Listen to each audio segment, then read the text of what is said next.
5, 4, 3, 2, 1, 0. All engine running. Liftoff. We have a liftoff.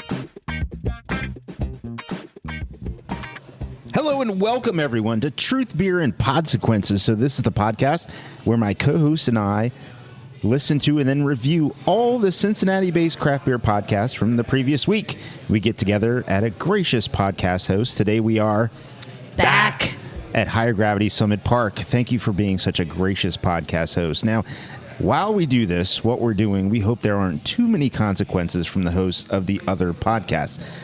So far, so good. We're doing all right. We're doing all right. I mean, there may be stuff coming up. Who knows? I've actually purely taken this opportunity to air out my grievances with you guys. It's true. Yeah. It's awesome. True. This could be, yes, that the reintroduction awesome. to the consequences. I've been playing nice, but we're not friends after this show. That's cool. Oh, no. Oh, no. So I couldn't be kidding more. I'm very much kidding. we will see. My name is Marco. I'm a taproom manager here locally. You heard two voices. One of them you're familiar with. One of them, if you listen to podcasts that we do talk about and cover, you're familiar with as well. However, at this point, I'm going to introduce the best co-host in Podcastlandia. I'm Julia, and I just give you guys 20 minutes worth of beer events in our 0.5 calendar episodes. And I drink a lot of beer. That's right. And My claim to fame. The other voice, other than Julia, belongs to a first-time guest. Actually, and so, he's not technically a first-time Oh, guest that's because our true. very Yeah. first live that's episode, true. You were on. I called you out and said, so, okay, get up here on the mic. Yeah. First-time guests introduce themselves. You are not a first-time guest. I will introduce you now. Oh, do All right. you have all of his titles to introduce ready? Because I do. Well, who should we bring on to introduce him? Should we bring Gotta on be Frank. Frank? Let's do Frank. Gilbert? No. God, no. Stallone. Hey, Frank Stallone. Hey, well, thank you for having me on here. I was gonna go do something more important, but Lies. Okay, I don't have anything more important, but you should watch my show, my brother's show on Paramount Plus. It's called Tulsa King, where he's, gangsta Tulsa. You get it. You know what it's about. But we have Danny Herold from Sonder Brewing. Not with an S, because you're a dope if you put an S at the end. Or you're from the West Side or the Midwest and you put an S on everything, Yeah. whether And it. A small piece of me Consider- dies every time someone says Saunders to me. Yeah. Yeah. I handle it very poorly too because I don't have the balls to actually correct them, but what I do is say the word Sonder in a sentence as many times as I possible. can. It's like we have an office phone at work, and whoever's just around it picks it up. It's like general questions. It's like, hi, we'd like to reserve a table at Saunders. And I was like, hi, yes, we do allow table reservations here at the Sonder in the Sonder Brewing Tap Room. Here at Sonder, we offer beer made by Sonder. As many That's times I can amazing. say Sonder as a sentence, I rifle it off. I even So- do it online, too. So do you say Kroger or Kroger's? I grew up in Cleveland. I didn't grow up on Kroger. So when I came down here, I actually worked with a Kroger affiliate right after So college. you got it right. I've always off been the bat. Kroger, Nice. yeah. Okay, Yeah, all I've right. never been rifling off random S's. That's not me. That's it. You save the S's for other things. Yeah, Yes, for the yeah. important Keep them in the things. pocket. Yeah, I apologize for interrupting your No, introduction. Frank's gone. You got out of here. He had, I guess, more important for those air quotes for Yeah, those air not quotes, alive. important. Important Yeah, things welcome, to do. Danny. Thanks for having me. I'm excited to be here. Yeah. So in addition to being the Sonder social media maven and the glue that holds everything together there, which is what I'm going to say. That's very generous of you. Thank you. That is my truth. You are also a disc golf king. You are also a professional wedding guest, and you are also a connoisseur of pizza. Yeah. People can give you an event, a time of year, and a mood, and you can provide them the exact type of pizza and pizzeria that they should be ordering from. Yeah. I do have a deep appreciation for pizza.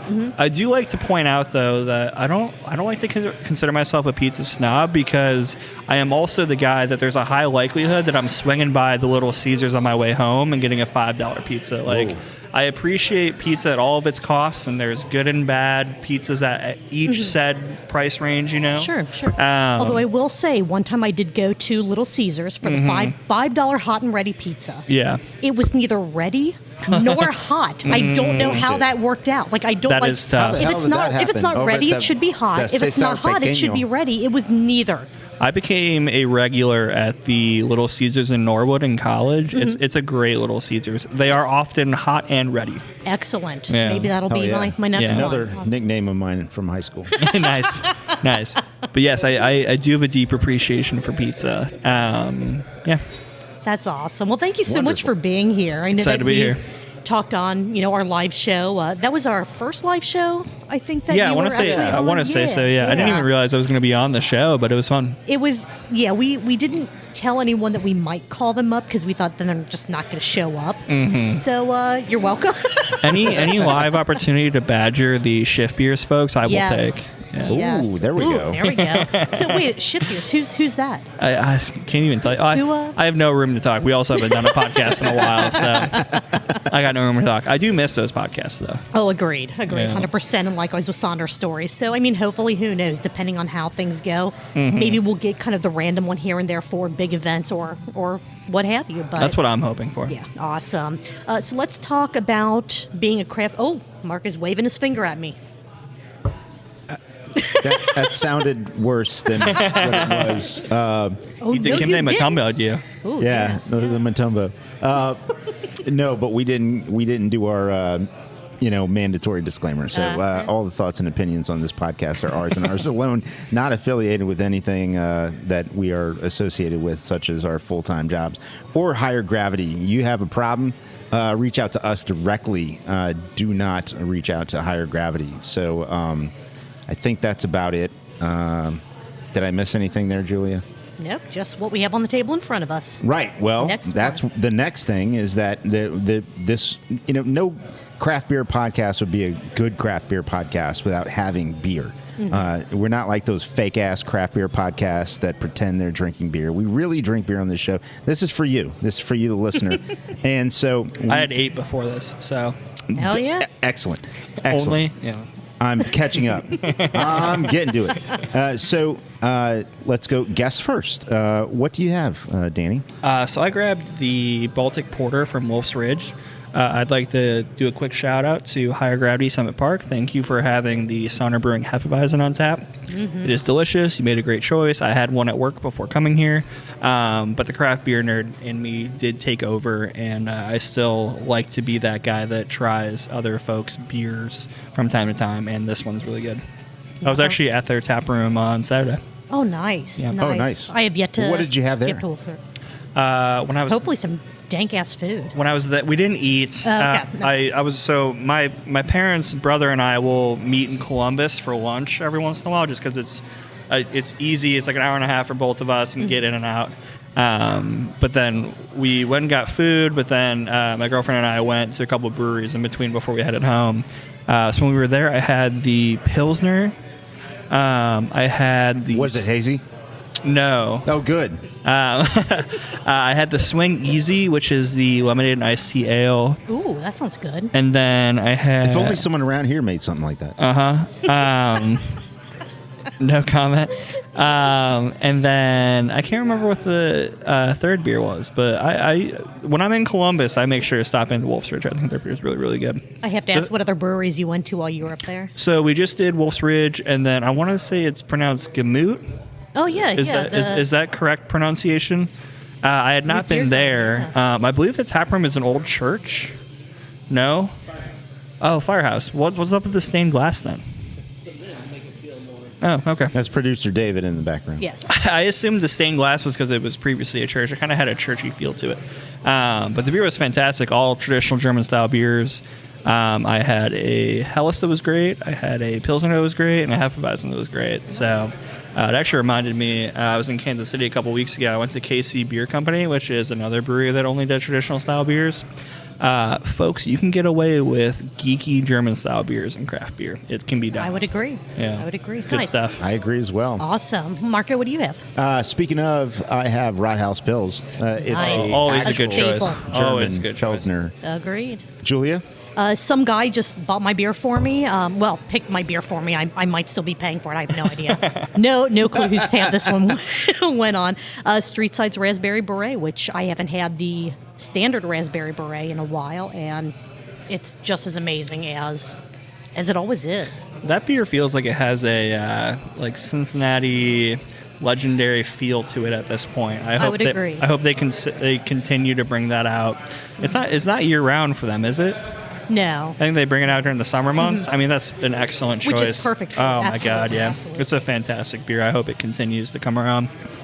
Man, we are incredibly lucky to live where we live, We are. to have so many amazing beers that are either made here in Cincinnati or are so close, like Columbus with Wolf's Ridge, or to be able to bring in stuff, Rothaus Pils. I don't know. We've got it made. It's a great time in craft beer. Agreed. It's a great time to be a craft beer consumer. Yes. Yeah, that more than the other, the latter that I just said. I mean, there's been, I don't know if we want to get into it, but anyways, it's market, industries, ebbs, flows, whatever. So here's something that I'll say. We have just, in the interest of time and all that, we have one podcast to cover today. Yep. But then there was some more national or macro beer talk that we wanted to bring up with Danny because it's always amazing to talk to you about. I was this given kind of reading stuff. materials before this podcast. Yes, we're like, you need to listen to this. I studied up. I'm ready. Well, you did more than we did. Hell yeah! Hey, I took notes. I don't see notes in front of Danny. No, mine. I don't need them. They're all up here. That's true. Steel trap up here. All right, There you go. so this week we are talking about, once again, the Craft Parenting Podcast. They have been killing it with the beer-focused episodes. Congratulations. It's amazing. They are counting down to episode 100, which, God help us all, when that comes out on May the 4th. Why, Be Julia? with you. Because a bunch of us were on it, and we drank a lot of beers. Or, as our good friend Danny says, You had beers. we had beers. I need to so get many that beers. tattooed on me. I screwed up. I should have wore that shirt today. You should have. That I would had have a been... meeting. I had a meeting earlier today, though. So I don't know if that would have You went would have well. worn that underneath whatever you are currently wearing. Yeah. But anyway, The this bat is... suit. Am I getting royalties from that shirt? I could probably get you a Yeah. shirt. That can work. We can call it even. Yeah, We can figure this out. This is episode 96, Triple Digit Imperial Stouts, which came out on our recording week, April 18th. We are like 2 weeks behind with Craft Parenting Podcast Right. just because of stuff. Look, it's life, all right, It is. everyone. It is. It's cool. So, Craft Parenting Pod, we will get to all of your episodes. You know this. We love you guys. We're just a little bit behind because I forgot to listen to this one last time, and so we are playing catch up.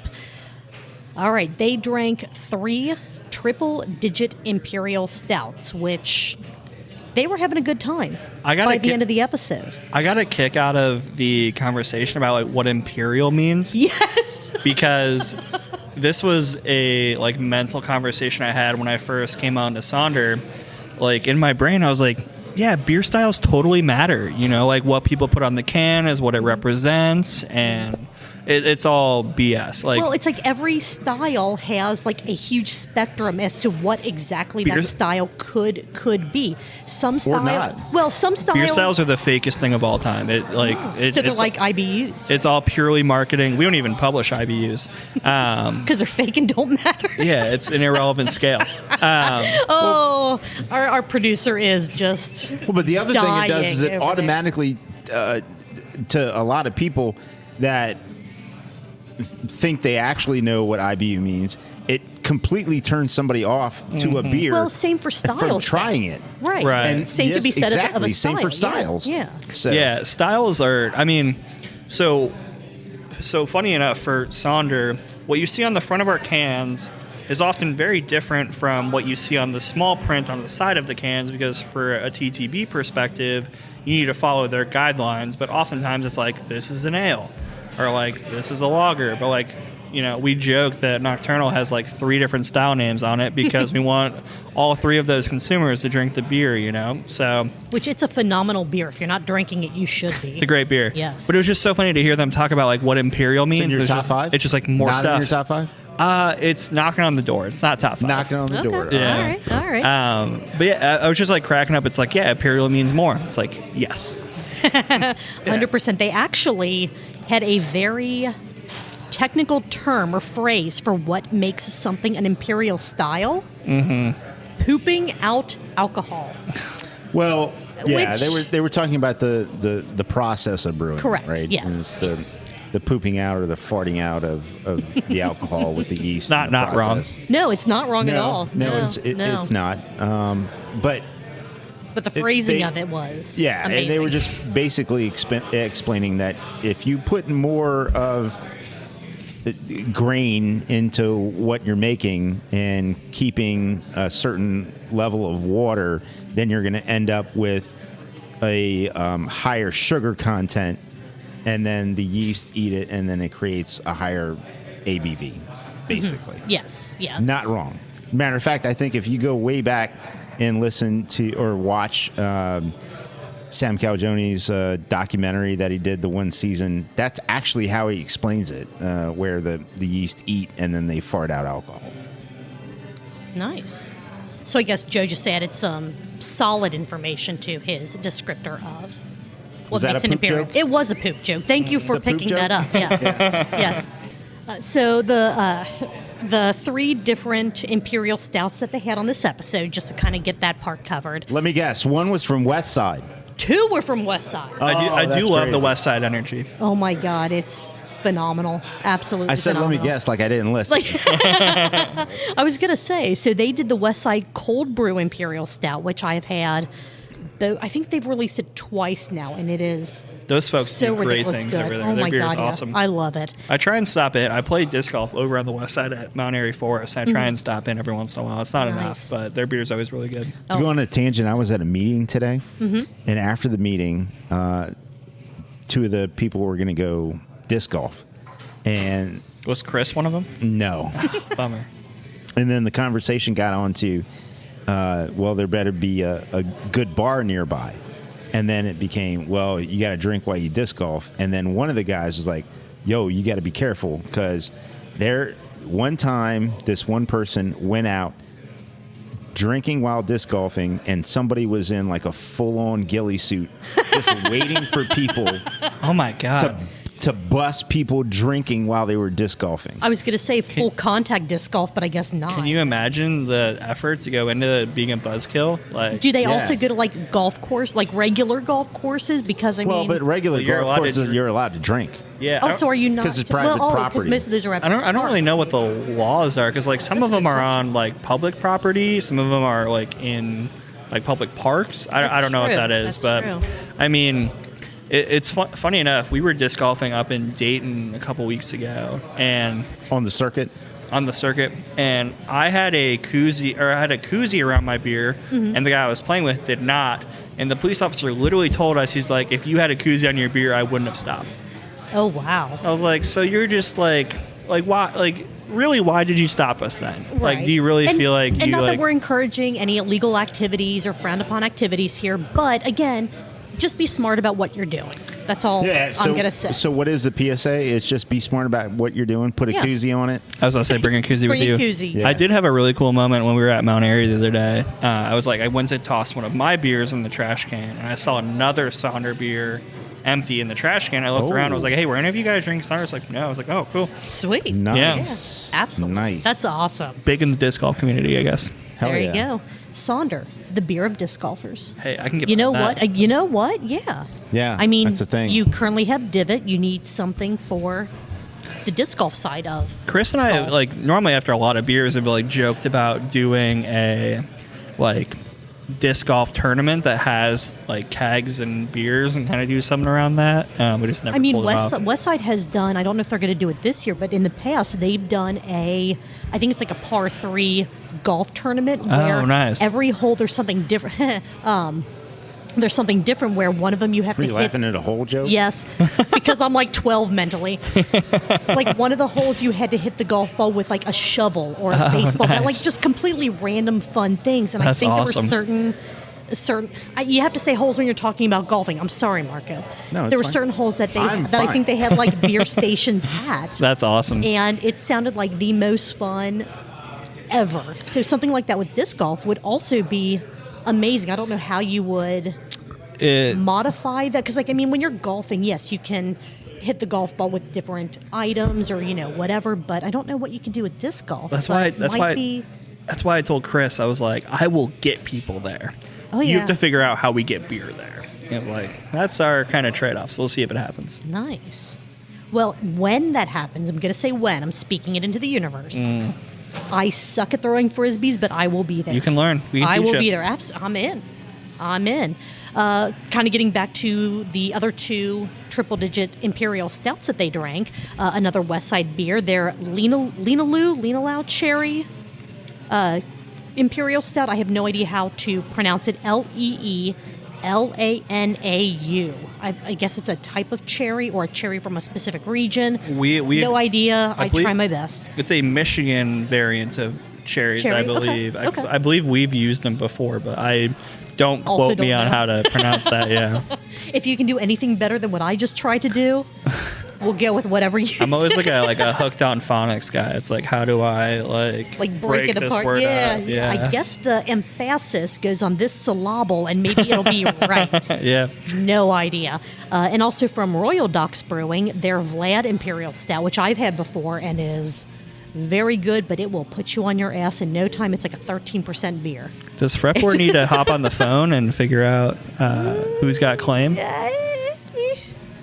Vlad. Just because they're local and I love Fretboard, I would say I would want to give them the nod on that one. Like, no, you guys totally have this. I don't know how long Royal Doc's been around. Well, there's a I lot of don't legality know. to it, like who had it Sure. first, like do you distribute it in the same areas, like all that kind of stuff kind of plays into it, and you Yeah, and also I have to don't- like actually file for the trademarks. I don't know who's got it, but Right. I could also see Vlad maybe potentially being one of those where it's like you can't technically trademark Right, it. it's more of It's in someone's name. So. what's the I'm blanking. When's like not common domain, public domain. Maybe it's something that's similar to where. Yeah, I'm not quite again, sure how it's that like works. You can't trademark it because it just like Kleenex tissues, that kind of stuff. It's I was going to save this joke for when we talk about Miller High Life, but I read 3 articles today, so I'm basically a lawyer. So Well, Yeah, there you go. very good. Yeah, Yeah. I mean I read it on the internet. Yeah. I stayed at a Holiday Inn Express. I was once. going to say. I don't know why anyone goes to law school. I did the same thing today in 3 hours.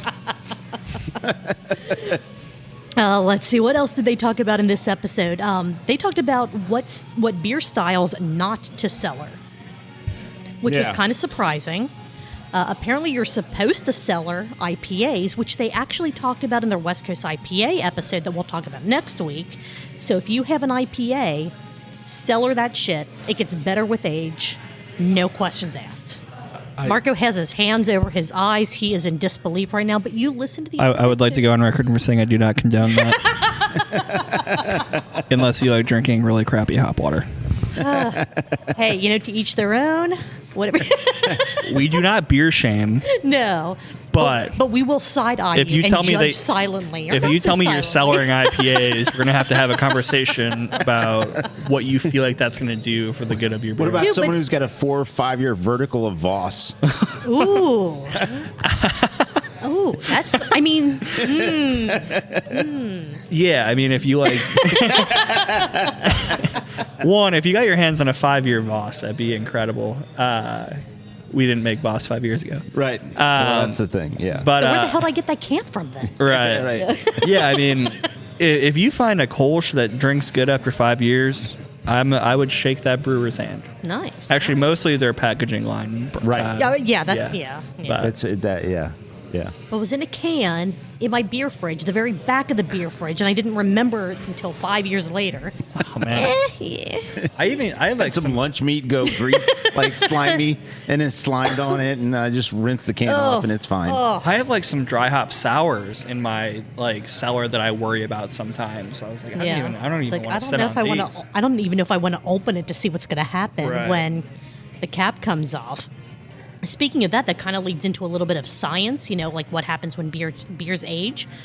Joe tried to science in this episode. Sciencing is hard. Sciencing is very hard. I tried it, and now I have a shattered glass because I tried to science the way that Joe scienced. So thank you, Joe, for that. And I didn't have to bandage my hand, so that's net gain, I suppose. That's good. I learned something. Right. Exactly. Yeah. Exactly. Walk it off. Yeah. Just walk it off. It's fine. Yeah. Perfectly fine. Like heals all your wounds. Yeah. Let's see. You can't rub it without the dirt, though. Correct. Because if you rub it without the dirt, it's like you're hurt. But when you rub it with the dirt, it's like it's fine.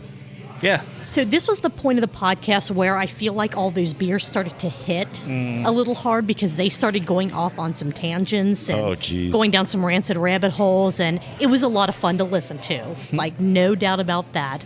One of the first things... Go ahead, Marka. What was clear is they were having fun. And I think that's a big deal, right? Oh, sure, yeah. Caroline talked about skipping class because she had too many beers in between. Relatable. Yep. Been there. Yep, absolutely. They talked about how, well, I think this is more of a Joe conversation, how editing of shows, now that we're more in a digital age, is getting ridiculous. Leave the Starbucks cup in the Game of Thrones episode. Like, don't edit it out. Like, you guys made a mistake, own it, and just let it be in there instead of editing it out. Which part of me agrees with, because some of the fun of watching some older movies is finding those little things where it's like, oh, hey, there's a guy, Well, and then they said blue jeans in The Mandalorian. Mm-hmm. I didn't know that was a thing.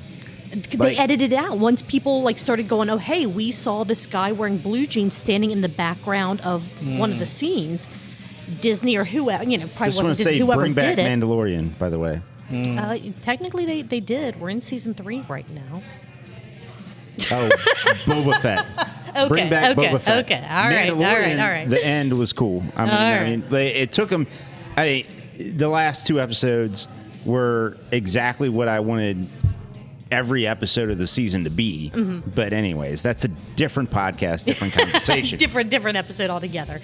But what do you guys think about companies going back and kind of erasing mistakes that they made? Like, do you think that it's more fun and more of a kind of nod to, yep, you saw this was our bit, leave it in? Or would you rather them go back and edit out the mistakes and all you have is this pristine, perfect I think Danny, scene? As a creative, probably has a lot of things to say on this subject. At least a lot of thoughts about it. I am honestly, it goes a little deep, too, because it's like,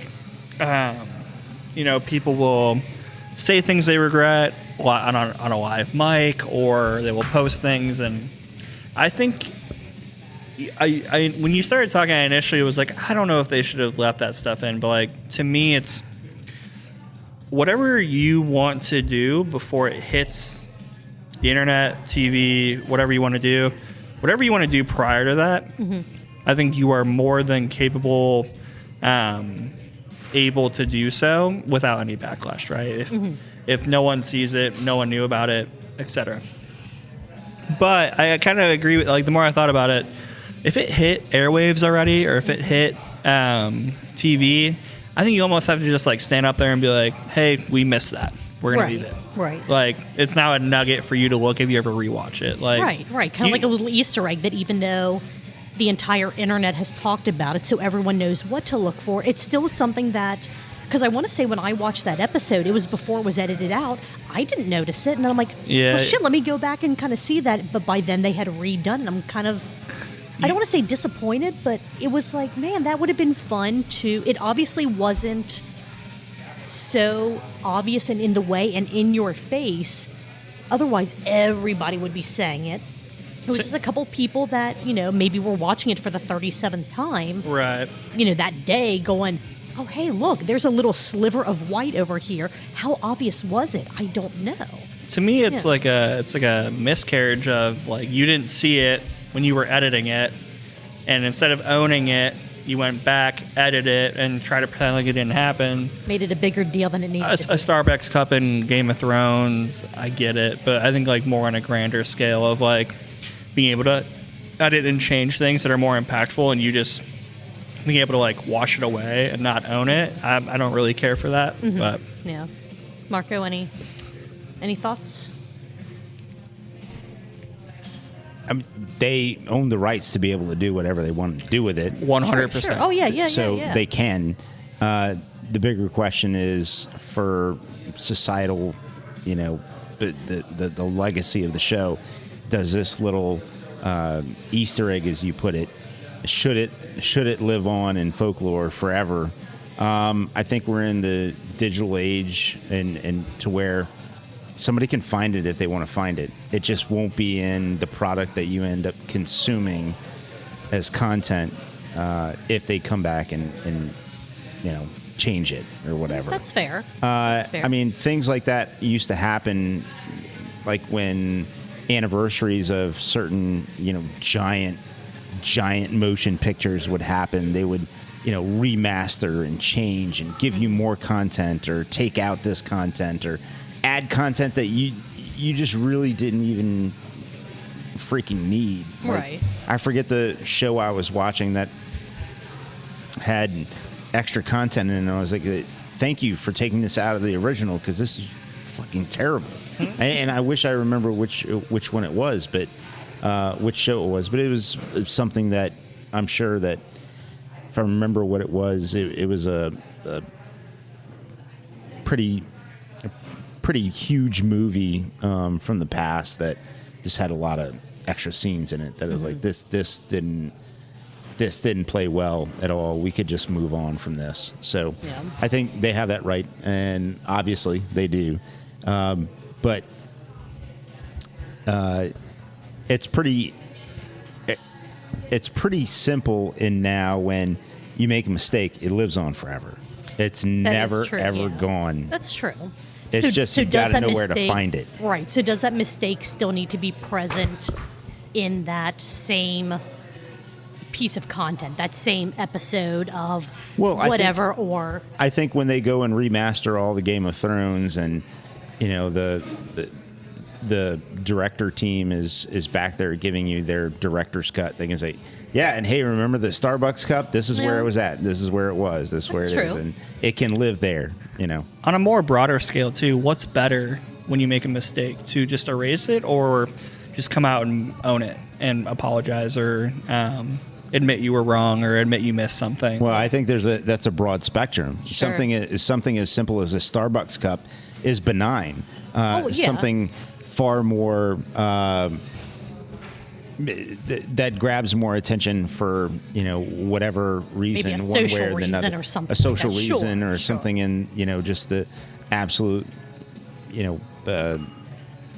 forefront of something that is an extremely hot topic of the day. I think there could be parameters there that you would maybe want to make right. Yeah, and I don't remember from this episode, using the Game of Thrones as the main example of this, I don't remember if HBO or whoever put out any kind of statement like, hey, we recognize that there was a miss in editing, and for those of you that saw it, hey, congratulations on having eagle eyes and catching whatever.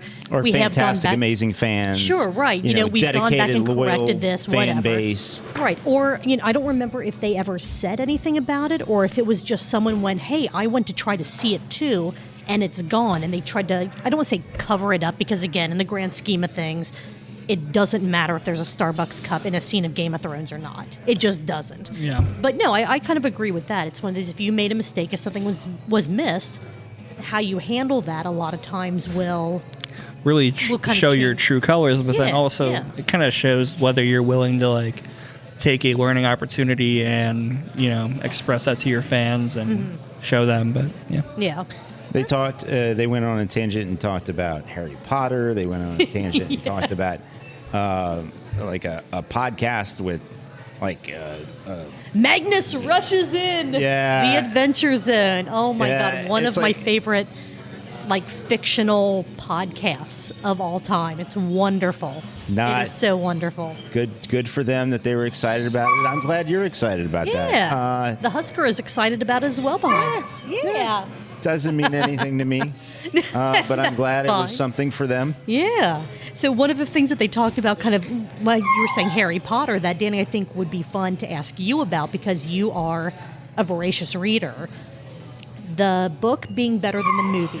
Is that true in all cases, or are there some instances to where you thought the movie, the TV adaptation, whatever, maybe kind of checked a few more of those boxes, or was exactly what you expected to see in a visual medium out of that book? I try to like conceptualize them individually where I even think about like I remember the first like series of books that I ever read that I really enjoyed that really kind of got me into reading was like the Hunger Games. I was young when those came out. I thoroughly enjoyed reading them. I also enjoyed the movies, but for me, I think both can be good. That's Like, fair. Yeah. It almost feels like one of those things where you have to like pick a side. It's like, ooh, you either like the book or you like the movie, right? Like I think There's a middle ground. we can enjoy both, right? And kind of understand what the pros and cons of each are. Like obviously you're going to lack details in a movie setting. You're also going to be like visually more visually you're going to enjoy it more because they're doing a lot of the legwork for you of like showing you what these characters are like and what the facial expressions were and how people acted. But the book gives you the opportunity to kind of use your creative abilities and like understand those on your own and like build your own characters in your brain. So I don't know. I'm never one to like. When Harry Potter was coming out, I was really young for 1, 2, and 3. So I actually saw 1, 2, and 3 the movies first, and then I read 4, 5, 6, and 7 before those corresponding movies came out. So I kind of already had like the mental pictures in my head for the books before the movies. Now I'm typically like, I'm to the point where if I see that a movie or show is coming out based on a book, I will try to read the book first just to like get the experience of, hey, this is what the author truly wanted it to feel like, and then this is how it was adapted. So I just enjoy that process more than the idea of like figuring out if I like one more than the other. Sure. My weird take is that like Game of Thrones, like people crap on that last season. The book, right? The ending didn't even exist, right? I do not fault the screenwriters for that at all. Those two guys were hired to adapt books to a TV show. Right. They were not hired to create an ending that was supposed to have like a billion different loose ends tied up into one final season. Like that's not on them that they didn't, land the plane that they were never that they were never flying, Sure. right? Yeah. The dude just needs to finish the series. Write the book, dude. Write the freaking book. I've mentally erased his name from my brain. I can't even think it off the top of my head. George R.R. Martin. Write the book, dude. Write the freaking book. I don't think he's ever going to. I think that because He just goes to dead shows. He's the worst. I hate that guy. I mean, he just travels dead shows. Well, Write the book. But what kind of pressure is he under? Because whatever he writes, almost, I feel like he would have the pressure that it would have to mirror what has been displayed on TV and not what he actually felt the ending should be. My guy had full opportunity to write the book. Those true. Books have been out for forever. You're not wrong. My guy had full opportunity to write the book and, tie up the billion loose ends that his books created, and he didn't take that opportunity. That's on him. Yeah. I have no sympathy for him. My take on it is pretty similar. I mean, you kind of have to take each book to movie, book to TV show, whatever adaptation on its own. Shawshank Redemption. Never read that book, but good movie. Brilliant book, and the movie was just as good. Like, to me, that's one of those where was the movie spot on to the book, or really the short story. No, but it still captured all of the feelings of that book to where I'm like, yeah, not everything was exact, but you still got those same emotions, that same feeling. They didn't completely change the ending just because this ending is going to look better on a screen than the words on the page. But comparatively, the Jack Reacher series from Lee Child, I read those books. I love that series. How so are you good. ever going to adapt that to a show, though?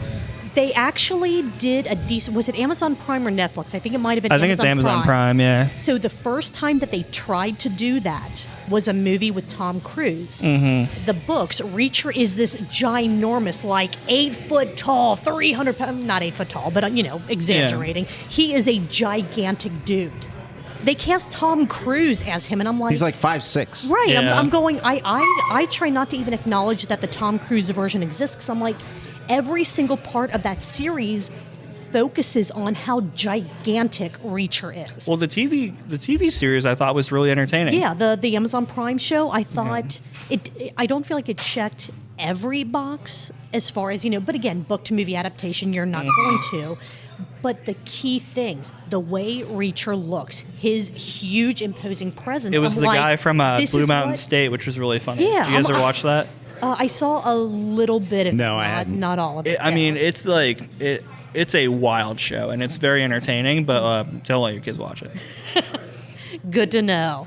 But yeah, I felt that the Prime adaptation, if nothing else, just visually as far as the characters, or at least the main character, who Lee Child has always put such a focus on his stature. I'm like, this is what I want to watch. Some gigantic dude, not Tom Cruise, who is a great action actor. There's no question about that. But you can't put, a 4'2" person in a movie, like let's say Game of Thrones. Say you put Peter Dinklage as the Mountain. You just can't make that work. There is no way to make that work if you've read the books and you know the image that the author wants you to have of that person. I'm with you. Yeah, so it was fun. Marco's just kind of like, can we talk about something else? Only read a few books. All good. Marco, all if you good. want to get out of here, Julie and I can hang out. Yeah, no kidding. We got this. We got this. A couple of movies I've seen about that book. Got it right on. Got it There right you on go. with the book. There you go. Guy comes along, guy dies, guy comes back 3 days later. It's pretty interesting. People still take that one pretty literally, too. Yeah. That's true. Very literally. Certain segments of it, very Yeah. literally. Only had a couple other notes on this episode, and then, Marco, you need another beer. Danny, you're almost done. And we have a couple of other non-podcast things that we Yes. want to talk about. Yes. Last notes that I had is Joe thinks that drinking 13% beers when you have kids is a bad idea. I think it could be a great idea. You just have to figure out... Yeah, I don't see the problem there. It goes back to my no beer shaming. There you go. There you go. And they had this week... From a parent who had to drive a child to an emergency room, or at least be in the passenger seat when my wife drove us to the emergency room. Do you. Make sure bro. you have a game plan. Yeah, just do you. It's There you fine. go. Yeah. In this episode of the Craft Parenting Podcast, they had more burps than that week's episode of Shift Beers. That's true. Yeah. Yeah, you got to stick with it to the end, though. It's true. You really do. Because they make some very big revelations on that point. All in all, Yeah. episode 96 of the Craft Parenting Podcast, triple-digit Imperial Stouts. It's a lot of fun. You can definitely tell when the beers hit, and they have some great conversations because of it. So, again, check Good it stuff. out. Nothing We wrong love with it. that. We're going to take a quick break so that we can get some more beers, and then we're going to talk disc golf and some new macro beer stories that came out over just the last couple of days. Let's do it. Let's Good do thing I it. got my law degree today. Hell yeah. All right, we have managed to make it back. And I'm still working on my raspberry beret because I'm a slow-ass drinker. Nothing wrong with that. But Danny and Marco, you both have fresh glasses of beer. Danny, what are you enjoying right now? I got the Schwarzbier from Streetside. Nice, the Zdravi. I love that one. Is that how so you say it? much. I was nervous to say it. Zdravi, yes. Well, good. that's how I say it. I believe that's correct. Love it. Streetside, you know where to find us. Let me know if I'm doing that completely wrong, but it sounds right. So, I think you're right. yeah, I most often am. So we'll just go. I agree. No, not at all. And Marco, what about you? Morelos from Rhinegeist. It is a cerveza con limón. It is that season. Lager with natural flavors. And let's see. Fresh squeezed toasted malts, heather honey, fresh squeezed lime. Okay. Medium body, smooth. I'm reading the can. Yeah. 4.8%. All right. And what do you think? It's a fine beer. It's good. All right. All right. Well, we have some non-podcast stuff that we wanted to talk about. And Danny, as our guest, would you like to talk about disc golf, High Life, or Heineken first? Ooh, I'm ready for the High Life conversation. All right, let's jump into go. that one. So there was a news article recently that Belgium has destroyed, I don't know how many cans, but a whole bunch of High Life, which, as we know, is the champagne of beers, because they disagree with the fact that they have champagne as part of their slogan. Now, again, there's more to it than that, but my first thought when I read the article is the champagne of beers has been a slogan for a very, very long time. Why is Belgium just now starting to take offense to it? I have an answer for you. All right. Miller has never imported beer to Europe before. Okay. So you can't get Miller Coors products in Europe. I also found out that there are certain things that it's similar to beer. Like when you see like Pilsners, for example, when someone says you have a German-style Pilsner, you have to actually say the phrase German style. And not do you have a Pilsner. Because it's not a Pilsner made in Germany, right? Okay. So champagne has to be made in the Champagne region of France. And there's a couple other examples like that. There's a type of olive oil that has to be made in Greece. There's a type of paprika that has to be made in Spain. There's Parmigiano oh shoot, I don't remember the full name, but the type of Parmesan cheese that has to be made in a certain region of Italy. Correct. Sure. So for it to be called champagne, it has to be made in the Champagne region of France. The United Nations, or the European Union actually deems anything, so that's why this came into play. They actually deemed Miller High Life as, what is the correct word I'm looking for? Counterfeit champagne. So when it came through customs, they saw the word champagne on there and deemed it as counterfeit champagne and dumped all of it. So they've never actually had that product come through their borders before. Interesting. Okay. And it was customs that found it and deemed it counterfeit. And so Belgium went, we can't have a counterfeit champagne. Ditched it. So, but... Am I getting too in the weeds to ask? Don't they have to apply for approval from where they're sending that beer to? And I mean, I know in the United States it's state to state, but we're not talking the United States. We're talking about another country altogether. Miller Coors claims to have not known about that shipment. It wasn't coming from them.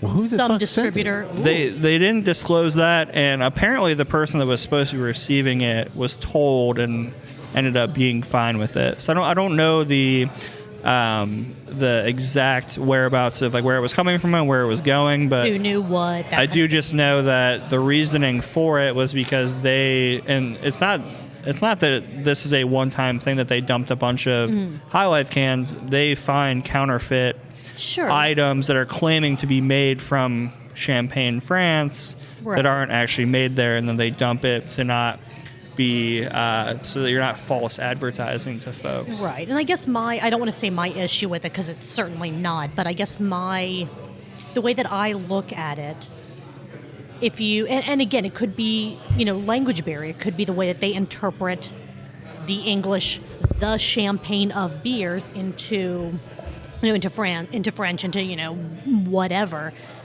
To me, that's like a compliment. Like, hey, we are, our beer is like the pinnacle of this beverage, this alcoholic beverage from another place. They do not see it that way. Right. Oh, obviously, but I think the phrase they used in the article was like, "This is like the epitome of like lowbrow alcohol consumption in America," or something like that. I mean, not wrong.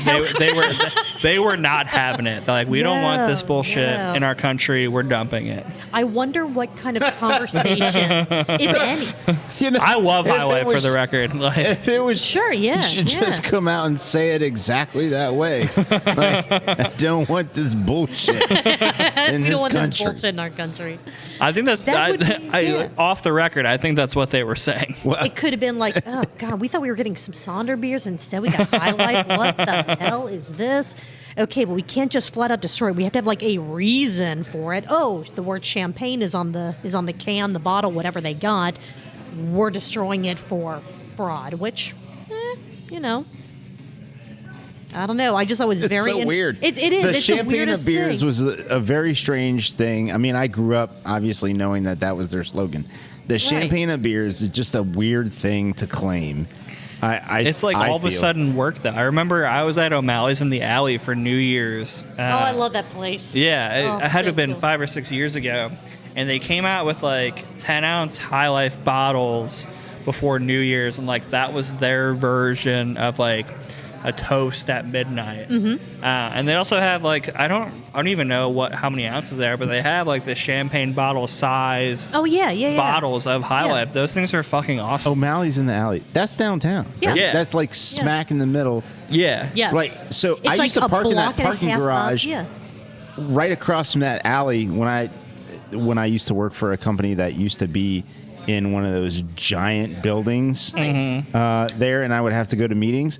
I would park in that parking garage, and I would take that alley, and I was like, O'Malley's in the alley. What the fuck So is this? good. Well, it's weird too because it's the like alley side is O'Malley's. On the alley, it's like a German pub, and then the side facing, what was that, Pete Rose Way there or whatever? It's think like so. it's like a DJ bar. They have like a Right, DJ right. on Fridays and stuff like that. It's just like two very different bars. But a friend of ours told us that they don't get a big crowd on New Year's, and we weren't looking to like go somewhere where it was busy. So it's like, oh, we can go to a bar and get a booth and hang out on New Year's Eve. Yeah, sign us up. So it was great. But if you see me at a dive bar, I'm probably drinking a Miller High Life. So Nice. I was a little bummed to hear that they poured it all out, but it was really funny to find out that they did it because they thought it was counterfeit champagne. Agreed. Let's get a High Life.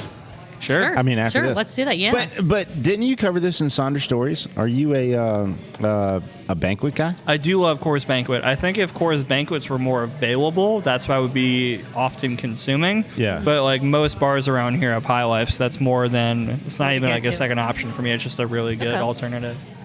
So what would Sonder do if, say, even another state, not even just say another country, but if another state, released whatever product, and let's just say something different than like a beer or seltzer, which Sonder makes. Let's say someone put out a wine, and they said, this is the Sonder of wines. Do you think that, and I know this is a stretch, but this is how ridiculous this is to me.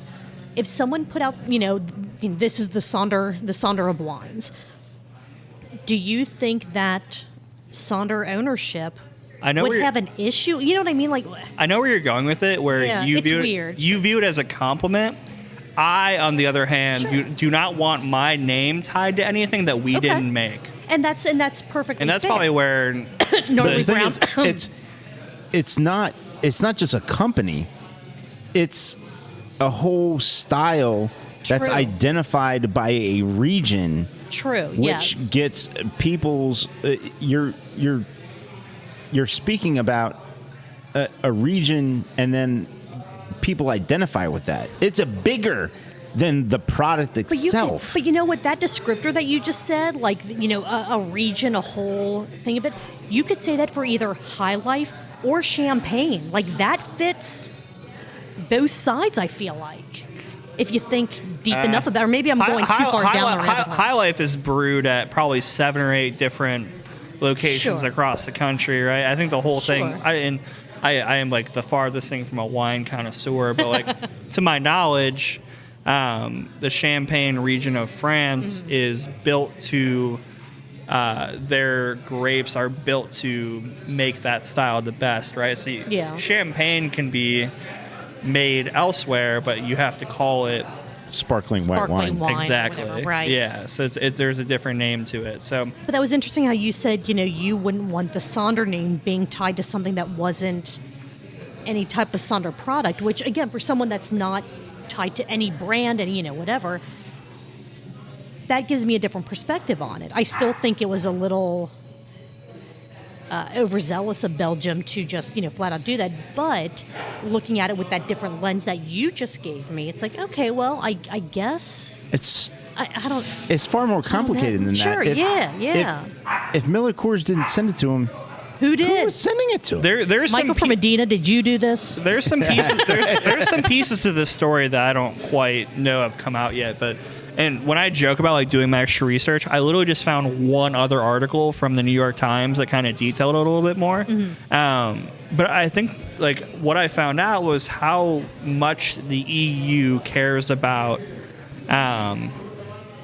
like the respect of things like that, like champagne being made in the Champagne region of France, like how seriously they take the idea of like a counterfeit item coming into their market, So I kind of respected it, and I do kind of stand by that point of, though it is a compliment, I wouldn't want anyone to profit off of and I'm saying mine, I don't own Sonder, I'm merely just a social media guy, but I wouldn't want other people marketing their product or their brand off of what is our brand and what we worked so hard for to build up, right? Yeah, so I think I'm on the EU side here, funny enough. Well, I think. Okay. So let's put it in other terms that I think might be more relatable. We have the XFL playoffs about to start. Yes. If one of the teams said that they were the Dallas Cowboys of the XFL, and that was their actual slogan, the Dallas Cowboys would have a problem with that. Oh, yes. Yes. I don't know. I would think that would be kind of a compliment. Like, hey, someone better than us is playing in the championship. No, absolutely not. You're still in the same realm. You still think it's a compliment. Sure. Like, yeah. no. That would I was trying to make a fly. joke about them saying, man, someone that's using our name is actually doing better than we ever had. Well, than we have in a very, very long time. 30 years, I was whatever. I was trying to make That's more a of great joke, analogy, but it though. is. Like that would never no. fly. No. And this is what I love about having people from different areas of the beer industry sit with us. Michael from Medina, and just all the other people. The gnome from a perspective of someone that is so incredibly ingrained in the craft beer community. These are things that I wouldn't think of because they're not part of kind of my everyday, my in and out.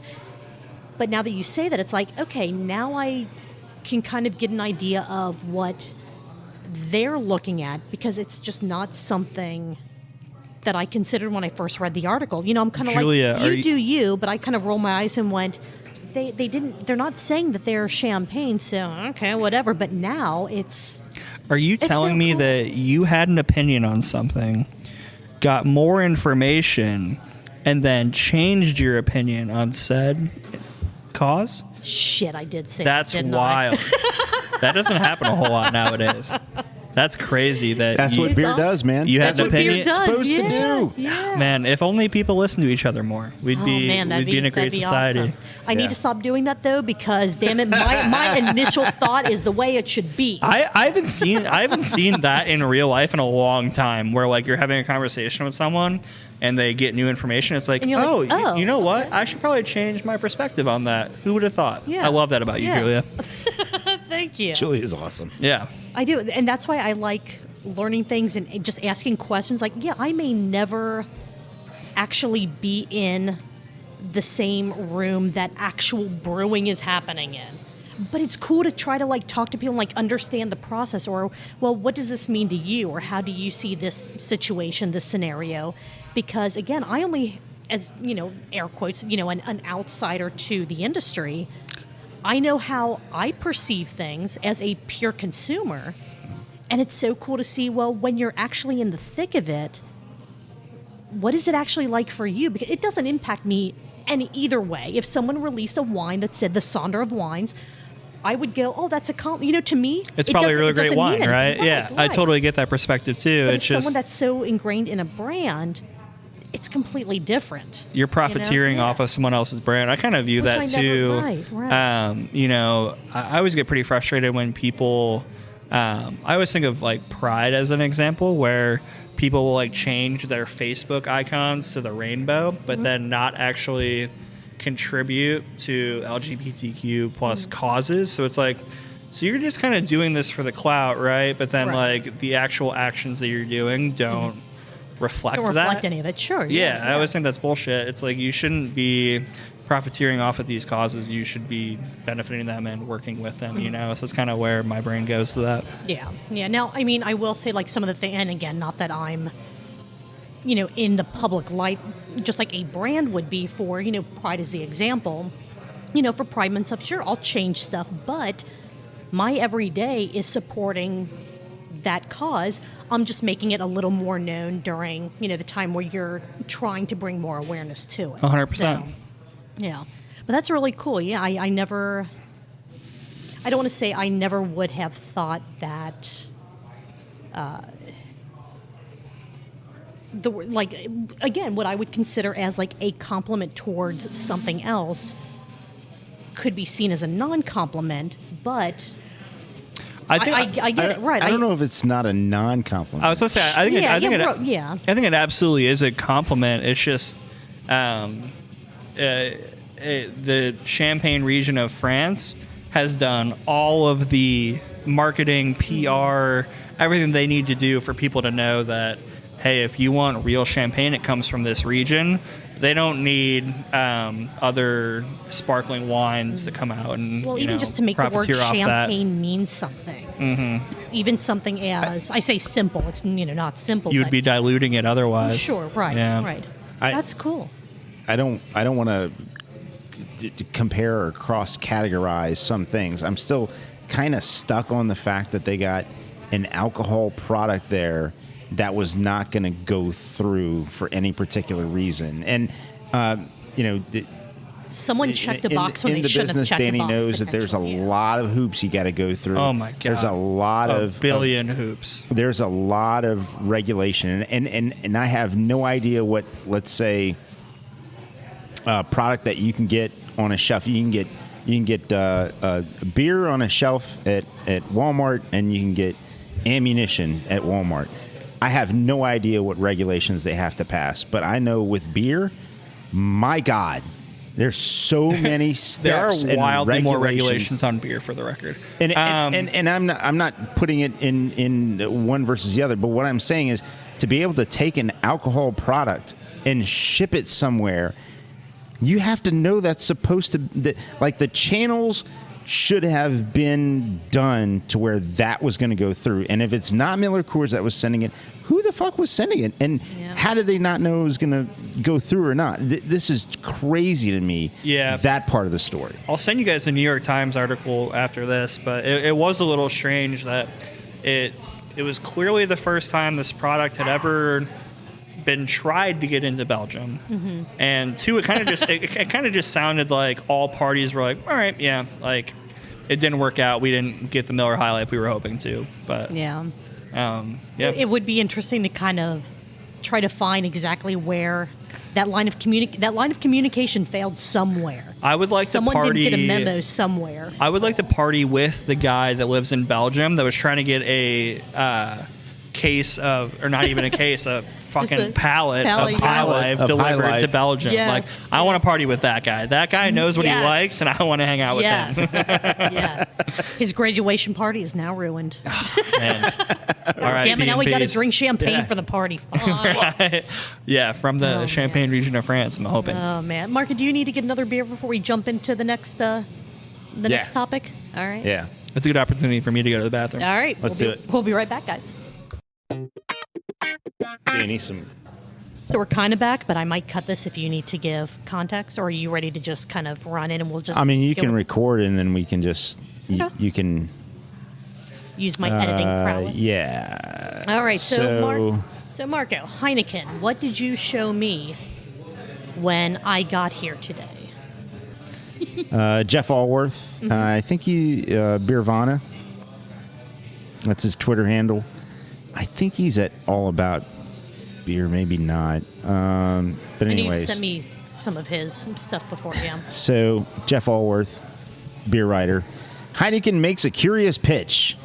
He received a pitch about a new American debut, Heineken Silver. It's not exactly the most cutting-edge product on the planet. It's a light beer. So, basically, it says, at 4% ABV, Heineken Silver is brewed specifically for the American palate with a more accessible flavor profile at 3.2 grams of carbs, 95 calories in a 12-ounce serving. The press release, however, is pretty generic beyond that and doesn't add more about what our friends from Amsterdam think that the American palate is. I was literally about to say that feels like the biggest like backhanded compliment of all time. It's like here's this less flavorful version of our beer that's been around for decades, so that you American consumers can enjoy it. It gets worse. It's actually about that.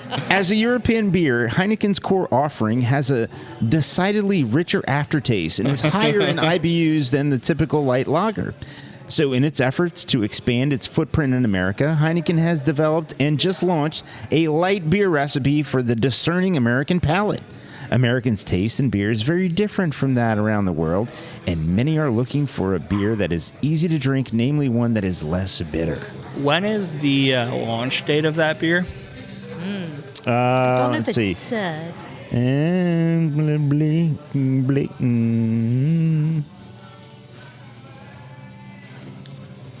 I mostly was adding that in because I wanted to kind of do it. It's not in there. Let's say it's May 1st of 2023. Sure. I will bet this table a round of drinks that you will not be able to find that beer in America on May 1st in 2024. Yeah.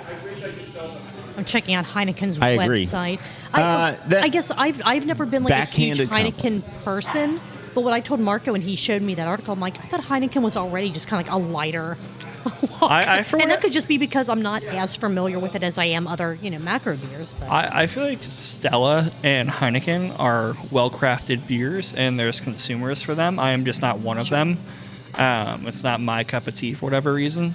But yeah, I mean, I understand the idea of like wanting to boost your sales and come up with a product that you feel like fits the desired consumer more. But I just feel like there's so many domestic options. There's honestly at this point a lot of craft options for that consumer.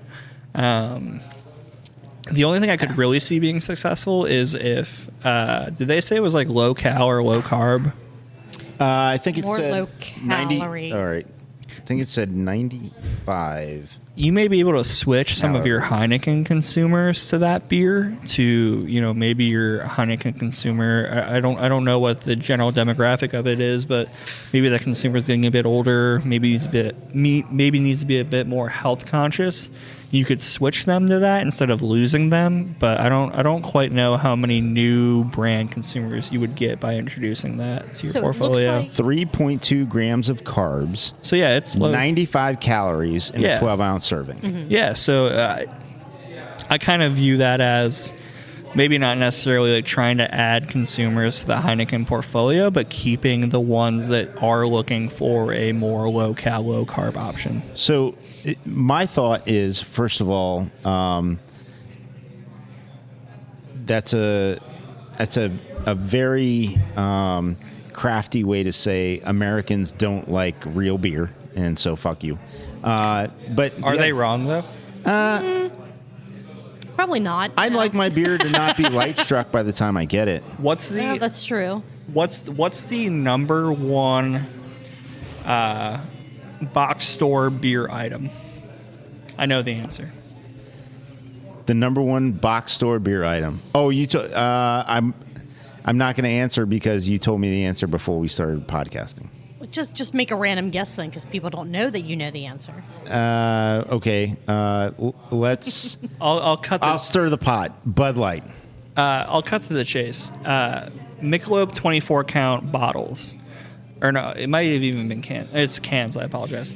Michelob, how dare you? Right. Michelob 24 count cans is the Ultra. Michelob Ultra is the number one beer item in the country within box stores. They do $450 million of that item a year. That's a lot. That's a lot of folks that don't really like the taste of beer drinking beer. Yeah.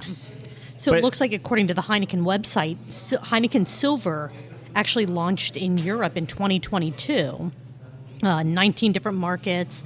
It'll be in Norway, it probably already is in Norway. It will also launch in Norway during 2022 for on-trade outlets. So this may already be tried and true in Europe, to where they're like, this is a thing. Now let's send it to the Americas. I don't like I don't like the tone of the, hey, you're not real beer drinkers. But what I will say is that this is not without precedence. How many different Budweiser products have come out and are just different ABVs and different filtrations of the same fucking beer? Yeah. What is a Bud Light Silver? What is a Bud Light, Ultra? What are all these other things? They just filter it to a different degree. They water it down to a different degree, or less watered down to a different. Bud Light Platinum. I mean, this the is higher ABV version. Yeah, this is no different than just taking your core product and stretching it or changing it to a different degree to appeal to a market that wants something less. But what's a typical Heineken? Is it a 5.4 ABV Heineken and now you get a 4.1 Heineken? I mean, if I'm putting myself in the Heineken C-suite shoes, my thought is we are leaking sales to other beer makers who are making beer that fits what our consumers are looking for. And that tells me that they have found through research that they're leaking Heineken consumers to items that are lower in ABV, lower in carbs, lower in calories. They're not trying to get more people to drink Heineken by introducing that. They're just trying to keep the Heineken consumers within the Heineken brand, is how I view that. That's why you have a billion different Bud options, because you have Bud Light Platinum for the folks that want a higher ABV item. You have, they even have Budweiser Zero at this point, which is supposed to be Budweiser without alcohol. Like, they're trying to Heineken Zero's been around for a while. Yeah, you're trying to keep those consumers in your portfolio, and they're seeing that as a bigger opportunity to put their efforts towards than getting more people to come into their portfolio, getting people to switch from Bud Light to Heineken or Miller Lite to Heineken, whatever it is. So that's how my brain works. I just think that their issue isn't with adding that option to folks. I just think there's too many options for it to really constitute being on a shelf in a Kroger or a beer store or whatever it is, right? You're all of a sudden going to be, because those people evaluate options within the category, so you're going to look at all of your lower ABV, lower calorie, lower carb options, and you're going to see that all these people are drinking Michelob Ultra. I don't need this Heineken option, right? Yeah. I'm fine losing that consumer, because if they're walking through the aisles and they don't see that, they're just going to pick up Michelob Ultra. Well, what I would say is, I don't disagree. However, where's the variety for the Mick Ultra customer?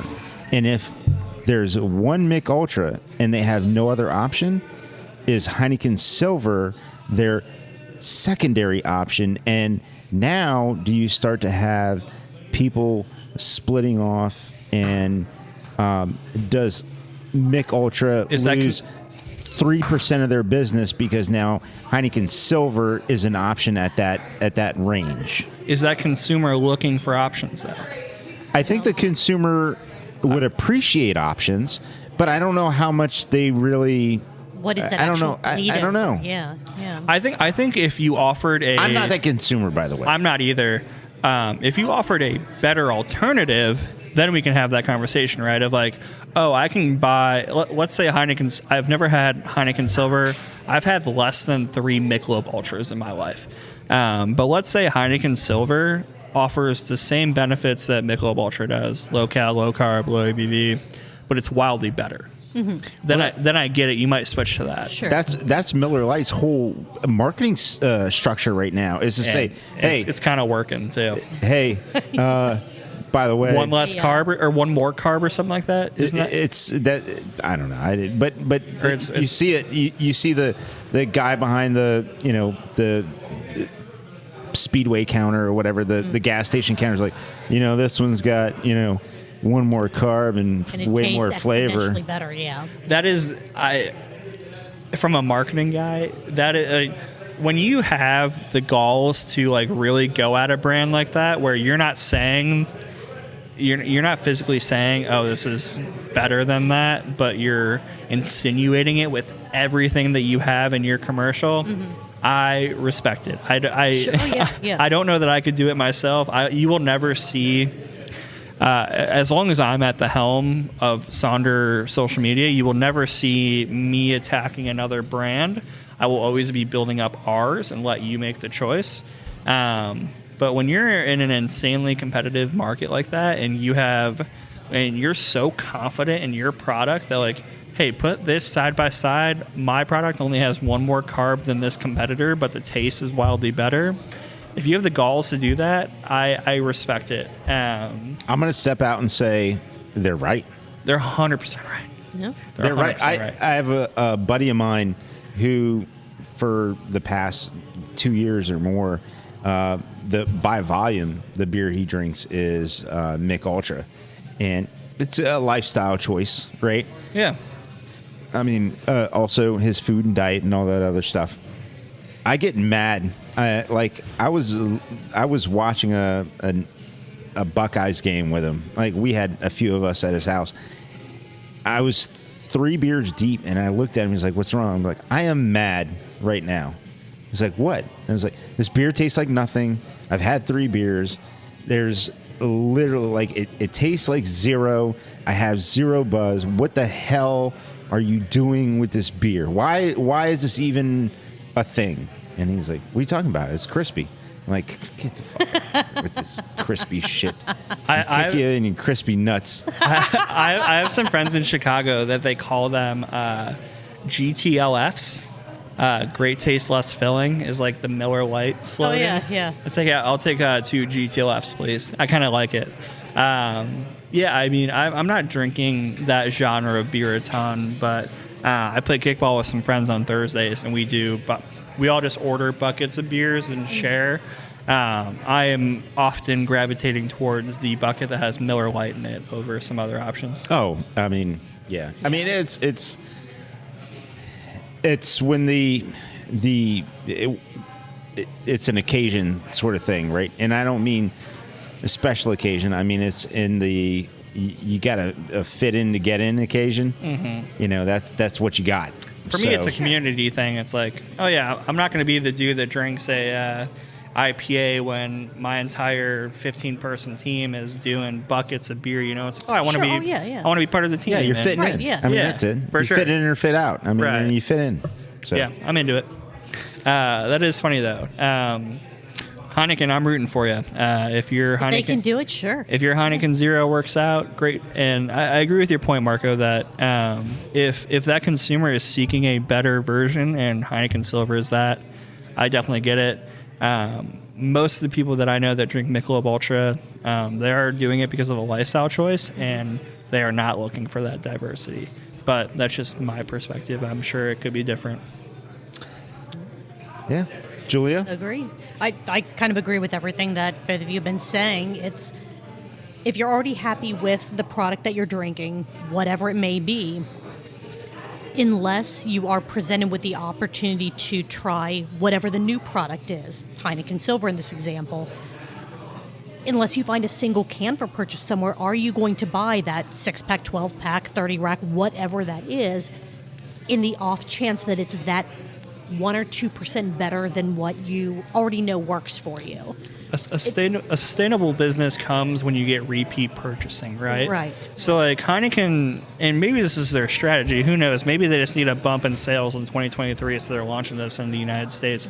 I can't imagine that's the case. It'd be too much work for that. But which all I've been able to find is it's going to be out in America spring of 2023. They're going to get a great bump in sales when they first launch. Sure, people are going to be like, oh, I'm going to try this. I will be very hesitant to see what it looks like at that repeat purchase range of whatever you buy beer at. Maybe it's 2 weeks, 3 weeks, 4 weeks, if those sales are still sustainable after that. I firmly believe that. I mean, obviously, we're not that customer, but those Mick Ultra customers, are they going to try it? and are they going to like it?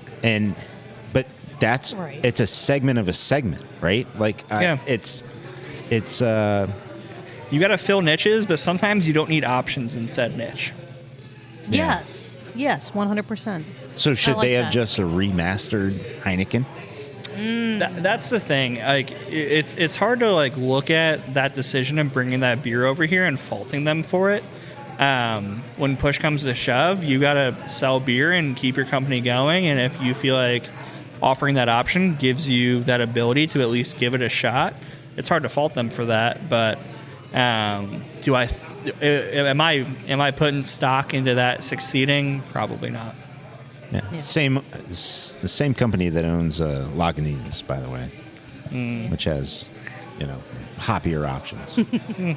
I mean, I commend them for trying, for putting it out there and saying, hey, you know what, we feel that We might be we eating can our be a words part- here Sure, soon. absolutely. I mean, maybe we'll see that overtake, instead of cases of Heineken, we'll see Heineken Silver being more prevalent. Yeah, I mean, it's tough, though. interesting, I mean, yeah. in the market, and maybe Danny can speak to some of this, too.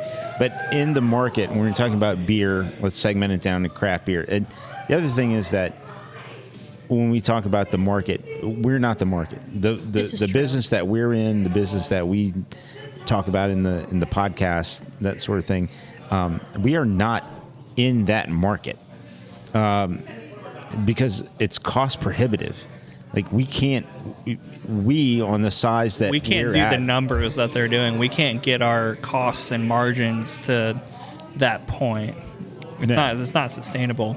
That's why it's the number one beer item in the world in the last year. It's because they do $450 million of it and can get all of their grain costs, their hops costs, all of that down to pennies, yeah. a point where it's profitable for them, right? It's a numbers game. It's not a... I would be curious to see what their margin is. It can't be high, but when you do, I would have to do the quick math, but like when you do hundreds of thousands of cases like that, it's a numbers game. It's not a profit game. Yeah, I agree with that. But what the craft is supposed to offer to a guest is a thoughtfully curated beverage that is more flavorful and is representative of what that brewery wants it to be. And forget what I mean. You're whether it's raspberry beret or smooge or the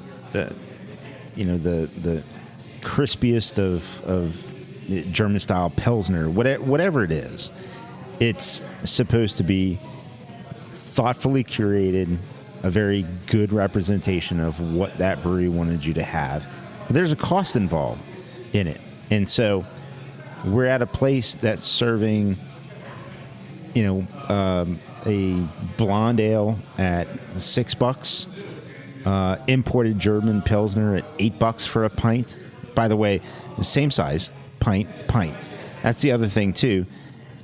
You start to notice that when you go around different places, the serving size could be different and the price could be similar or even more. I mean, there are $8 12-ounce pours out there right now.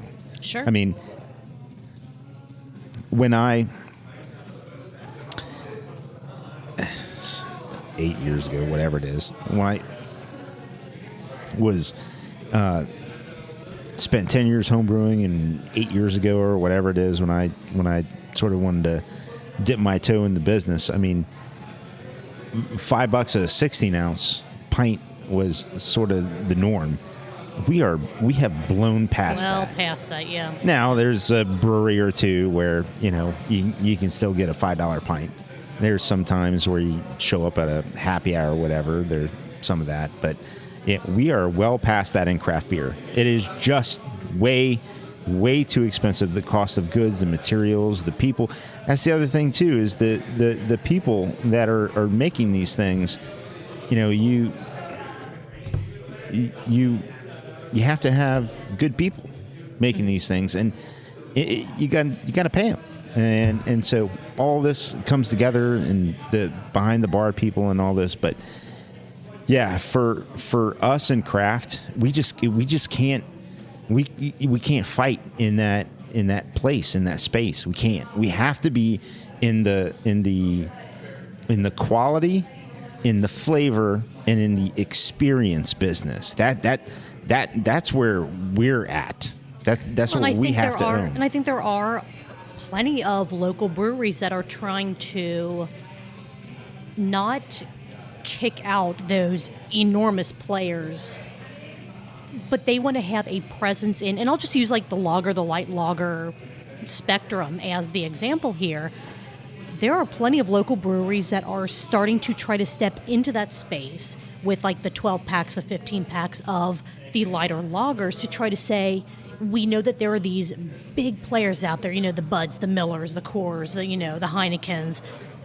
But look, locally we can make something just as good that we're going to try to offer you because it's craft, because it is, in all sense of the word, smaller batch than what these bigger players can make.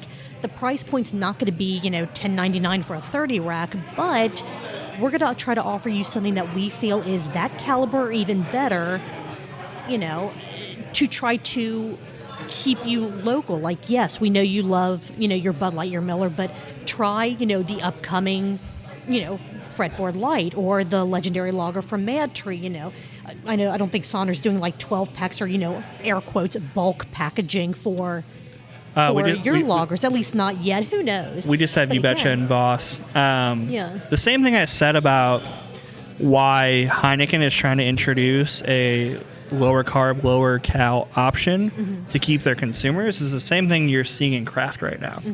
So the craft consumer is changing. And there's some regionality to it. It's city by city, it's country by country. But if you ever want to know what styles of beers are selling the best in a city, find the biggest craft brewery in that city and see what their core brands are. You're going to find out what that city's consumer is looking for. Here in Cincinnati, in my opinion, you are seeing a shift in craft beer of the IPAs are still there. Sure. They're some of the best IPAs in the country in this city. Truth, Psychopathy, 2 IPAs that have been around for a long time. They're not going anywhere. There's a lot of IPA consumers in this city. But you are seeing a lot of craft consumers switch to those lighter styles. Agreed, yeah. That's why you're seeing a lot of Mexican-style lagers, why you're seeing a lot of light lagers, why you're seeing German-style light beers like Kolsch's pop up again. You're seeing that craft beer consumer change a little bit, and that's just evolution, right? Like palates change, and all of a sudden you're introducing a new demographic of people into beer drinking when they turn 21, and you're losing some when they get old enough to stop drinking and, unfortunately die or whatever it is, right? Like there's just an evolution of craft beer drinking, and you see the styles change. How many craft breweries in Cincinnati 5-6 years ago had a light option in their portfolio? You had in packaging or at their tap room, because all of them had it at their tap room. Yes, but in packaging. Yeah, that's a good. In packaging, you had Cougar from Rhinegeist, and then you had the Kolsch from Mad Tree. I would throw Common from Westside in there. Yeah. Wasn't as widely distributed, but that's also another one that's been around for a while. Came around a little bit later, but yes. Yeah. But now you're seeing some people have 2 options, 3 options in their year-round portfolio. You're just seeing craft beer consumers change a little bit, and I think the flow that we're in currently is some of those lighter, more drinkable. You can have 2 or 3, 4, 5 style beers instead of the big, heavier, hoppy IPAs. You still have plenty of IPA drinkers in this city, but breweries are trying to keep their consumers. Right. I think that's the biggest part of it, is that craft breweries in this market specifically, I don't want to talk outside this market, but Rhinegeist had their 9th anniversary, 10th anniversary. 10. Just had 10, yeah. Shout out Rhinegeist. Yeah. 10th anniversary. Mad Tree had a long, 10 years as well, yeah. 10-year anniversary. What you've got is beer drinkers in the city who've been with them, who love their core lineup, who have enjoyed their beer at the tap room, who have sessioned a lot of their light beer, and who are committed to craft. That's what they're committed to. And they crave a light beer option to stay craft. And it's a community thing. Yeah. You take pride in your local craft brewery. You take pride in the neighborhood brewery. Julia, in between sessions here, you were talking about West Side is 7 minutes away from where you live. Like, that's your local spot, and you're always going to be able to visit there and enjoy some beers. Like, you take pride. You feel like West Side is a part of you, right? Absolutely, yeah. We all feel that way. And I have friends that, like, they've just been drinking Truth for 10 years. They're going to continue to drink Truth. They love how it tastes. They love the feeling of drinking. I believe it's Cincy Made, right? Or is there a slogan? I believe so. I believe right. Something along those lines. Like, yeah, they feel like they're part of the craft beer community by enjoying that beer, and it's a phenomenal beer. But it's taken 10 years for us to get to the point where more places are offering a lighter option, because they can at least make a money sense, sort of. On a high volume brewery, it's okay. Like, they can get it. But I mean, even from Sonder's perspective, at the number of barrels that you do in a year, you're packaging that Voss in those 12 packs. That's a big step. That's a big leap. But people are buying it, and again, people want craft. They want it. It's an option, but it is in no way a apples to apples, a price comparison to a big beer brand, and it's never gonna be. It's never ever gonna be. Nor should it really, right? Like, the economics of scale come into play.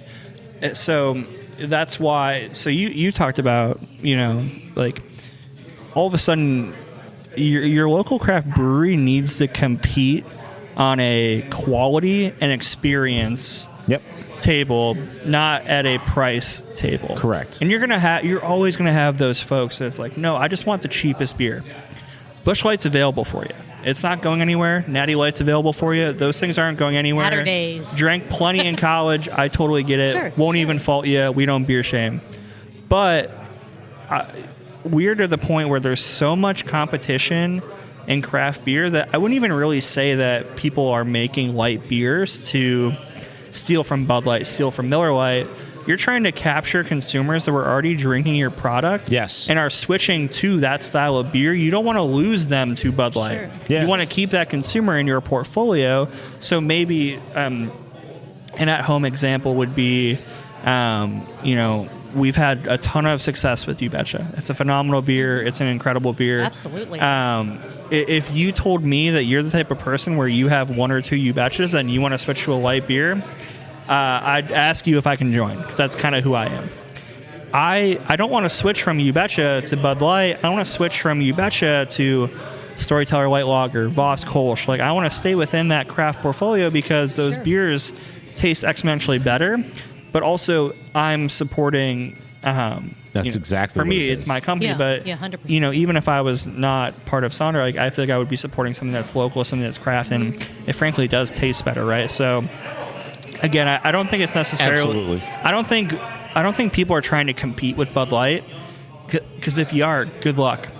But if your goal is to keep your consumer and keep those options open for those folks that enjoy your brand and enjoy your beer, and there's just so many something a little lighter, or something just a little more, But or that's less. that's the whatever, whole yeah. thing. That's the whole thing is finding, introducing people to your brand, to your beer, to your experience, getting them to buy a shirt, buy a hat, getting them to buy a tin tacker to put in their basement, or the place where they have their beer fridge or their kegerator.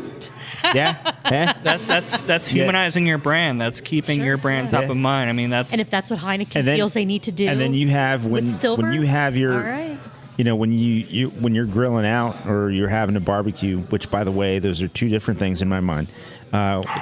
When when you're doing those things and you have your friends over, or your family over, well, all Uncle, Dick drinks his Bud Light. Well, go get you go get you a Voss or a Storyteller, and you're going to be all right. You're going to live, Uncle Dick, believe me. Yeah. And then, and then you've got all this other, Sonder beer in there. You get You Betcha and all the other great stuff that you have, or maybe towards the end of the night for the Break up a nocturnal. break out, or you break out a barrel-aged beer or something. The auto, yeah, absolutely. Marco, this isn't even a leading question for you. I'm genuinely curious because I want to compare it to our experience. But when you have a consumer walk into Fig Leaf for the first time, Sure. and they are a Bud Light drinker or a Michelob Ultra drinker, and they come up to the bar, this is even a question for you at this point, but like the number one question that we get at the bar is, what's your lightest option? Mm-hmm. We're a big happy hour spot. We have a lot of businesses around us that don't have places to go get a beer. So oftentimes we have people stopping in a Sonder for the first time every day, every week.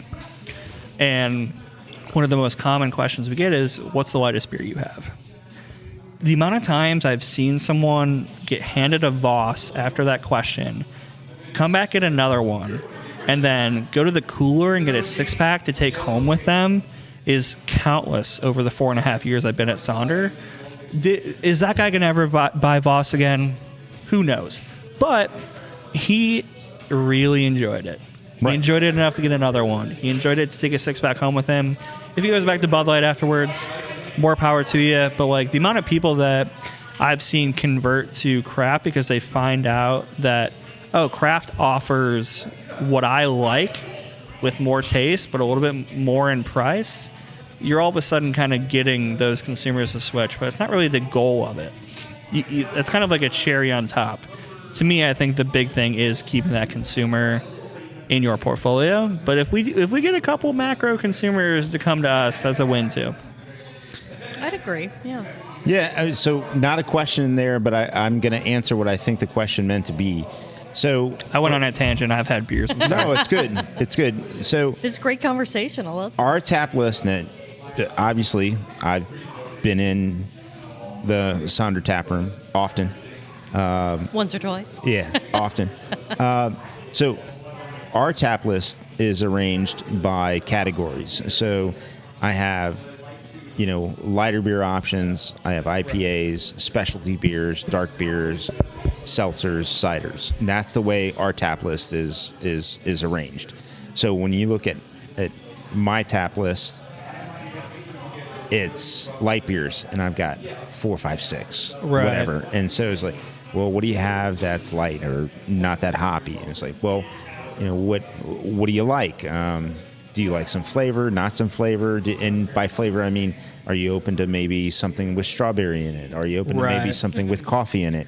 Are you open to, maybe something that has just a slight hop, a slight hop crispiness to it, or more just, would you like a cream ale or a Pilsner? And then we let them taste some stuff, that sort of thing. So you get all of a sudden where like the skill set of your team comes into play. Yeah, I love seeing it from ours too. Do you guys? What's your strategy on? You got them the lightest beer first, then they come back. I love it when our folks kind of like, hey, you like this? Let me try this with you.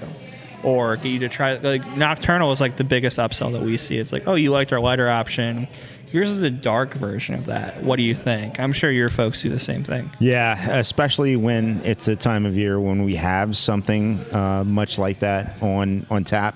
That I've seen it firsthand where, just the increase, the boost in flavor and without the hop bitterness, and, it does open people's eyes, and people will session a beer like that.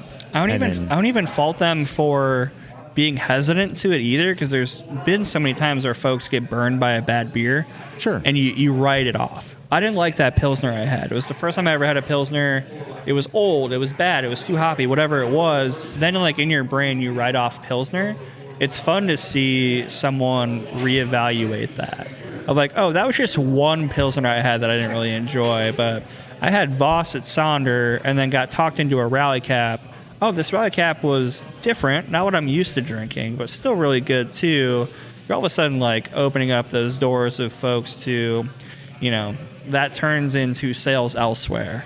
It turns into, I'm buying a 24-pack of Bud Light at Kroger, but I'm going to add a 6-pack of that rally cap from Sonder that I had. That was really good too, where all of a sudden Sonder pokes out in your brain when you're staring at a 30-beer tap list. It's like, they don't have Bud Light. I don't what rally cap. I had that at Sonder the last time. I'll try that. Like you're all of a sudden like opening those doors for folks, and I think a good taproom staff has that ability to do, and it's part of why craft is still not competing on price, but competing on quality and experience, like what you said.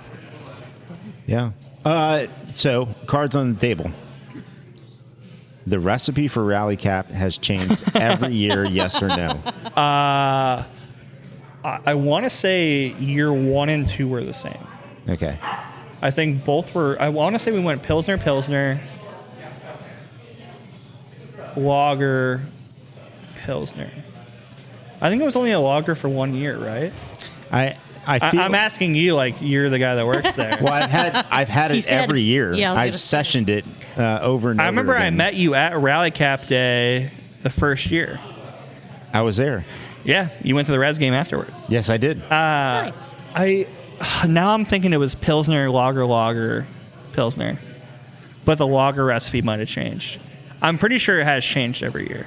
Yeah, I feel like it has, but to anybody who's out there that think that their favorite beer doesn't change, it changes. You're wrong. Yeah. It absolutely changes. Now, the tweaks are minor, and the tweaks are meant to, hit certain benchmarks for, the intention of the person that writes the recipe, or the production team, or the challenges and changes that come up with the brewing equipment, maybe enhancements and all that other stuff. But Rally Cap has gone. You are right though. Rally Cap has gone through like distinct style changes. Where a similar example would be like, you betcha how it tastes now is different how it tasted on opening day in October of 2018. I remember that taste. By the way, the style of beer. Do you? Because you probably shouldn't have had it. Did it have I lactose should at not first? have had it. Okay. I do remember the taste, That's and I why should he not have remembers had it. Yeah. He remembers it because it does not have lactose anymore. It does right? not, and it's gone 2 or 3 through. years? It's gone through slow, gradual changes. It's always been a New England IPA, but today's version is much more drinkable, yet still flavorful than that 2018 version. But yeah, you definitely shouldn't have had that 2018. Yeah, I didn't know that beforehand. Yeah. Yeah. So, but anyways. Oh man. You can have You Betcha now though. Yeah, that's true. And I That's have. true. I have recently.